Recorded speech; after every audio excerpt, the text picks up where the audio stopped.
नमस्कार सगळ्यांना, स्वागत आहे परत एकदा सर्वांचं आपल्या आवडत्या चॅनलवरती. तर महाराष्ट्र शासनाचा जो काही इतर मागास कल्याण विभाग आहे, तर या विभागामध्ये जवळपास 813 रिक्त पदे या ठिकाणी भरण्यात येणार आहेत.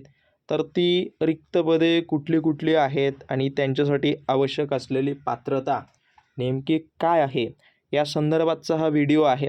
जाहिरात अजून प्रसिद्ध झालेली नाही, त्यामुळं हेही तुम्हाला माहिती असू द्या.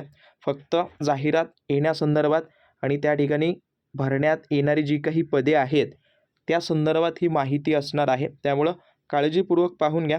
ज्यांना कुणाला ऑलरेडी या संदर्भात माहिती असेल त्यांनी व्हिडिओ स्किप केला तरी चालेल, आणि ज्यांना कुणाला माहिती नसेल त्यांनी हा व्हिडिओ पाहून घ्या, जेणेकरून जाहिरात येण्याच्या अगोदर तुम्हाला माहिती देण्याचं कारण एवढंच आहे की जाहिरात येण्याच्या अगोदरपासून तुम्ही स्टडी सुरुवात करावी. ओके, बाकी काही डाऊट असतील अवश्य कमेंट करा. सो वळूयात. पहा, हा एक त्यांनी पत्र वगैरे काढलं आहे.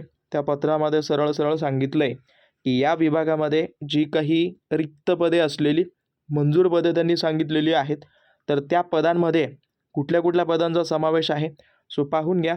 सहसंचालक, सदस्य सचिव, सहाय्यक संचालक वर्ग, हे तर हे झाले क्लास 1चे वगैरे इथंपर्यंत वगैरे तुम्ही म्हणू शकता. पण इथून जे आहे ते सर्व खालची पदे, जसं की लघुलेखक, सहाय्यक लेखाधिकारी, वरिष्ठ निरीक्षक, त्यानंतर लघुलेखक निम्न श्रेणी, त्यासोबत प्रमुख लिपिक आहे, निरीक्षक आहे, वरिष्ठ लिपिक आहे.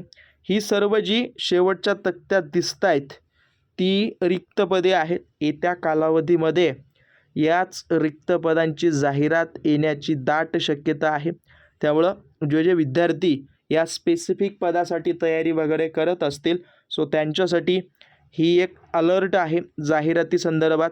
सो जे विद्यार्थी तयारी करत असतील सो या संदर्भात तुमची तयारी आजपासून सुरू करा असं म्हटलं तरी चालेल. ओके, बाकी हे जे दिसत आहेत बाह्य यंत्रणेद्वारे, हे जे कंसामध्ये बाह्य यंत्रणेद्वारे आहेत म्हणजे ते काय आहेत, एक पद्धतीनं कंत्राटी लेवलचे हे पदं आहेत असं म्हटलं तरी चालेल.